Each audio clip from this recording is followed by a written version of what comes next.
ओम नमः शिवाय। ओम श्री भगवते वासुदेवाय नमः। स्वागत है आपका हमारे चैनल श्री वचन में। आज हम मार्गशीर्ष मास कथा अध्याय 9 बताने जा रहे हैं।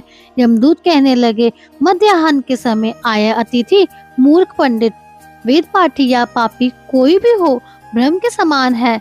जो रात्रि के थके हुए भूखे ब्राह्मण को अंजल देता है, मध्याह्न के समय जिसके घर आता हुआ अतिथि निराश नहीं जाता, वह स्वर्ग का वासी होता है।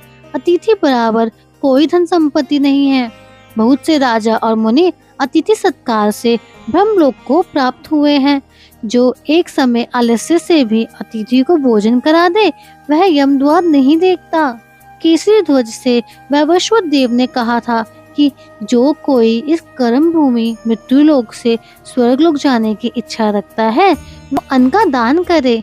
दूत कहता है कि यमराज कहते हैं, अन्न के बराबर कोई दूसरा दान नहीं है। जो गर्मियों में जल, सर्दी में ईंधन और सदैव अन्न का दान करते हैं, वह कभी यम के दुख नहीं उठाते। जो अपने किए हुए पापों का प्रायश्चित करता है, वह नरक को नहीं देखता, और प्रायश्चित ना करने वाला मनुष्य नरक में ही जाता है। जो काया, वाचा और मन से किए हुए पापों का प्रायश्चित करता है, वह देव और गंधर्वों से शोभित स्वर्गलोक को प्राप्त होता है।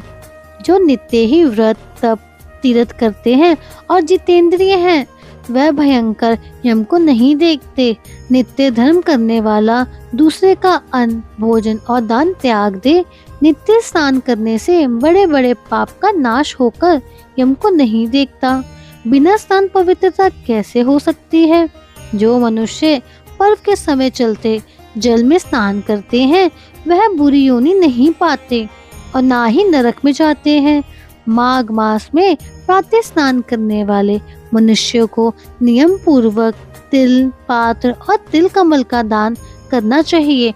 यमदूत कहते हैं कि हे विकुंडल, पृथ्वी, सोना, गौ आदि परम दान करने वाला स्वर्ग से नहीं लौटता।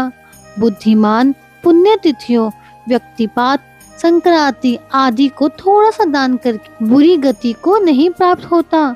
सत्यवादी, मौन रहने वाला, मीठा बोलने वाला, क्षमाशील, नीतिवान और किसी की निंदा ना करने वाला, सब प्राणियों पर दया करने वाला, पराये धन को तृण के समान समझने वाला मनुष्य कभी नरक को नहीं भोगता। धन्यवाद। यह अध्याय यहीं समाप्त होता है। इसके आगे की कथा हमारे 10वें अध्याय में है।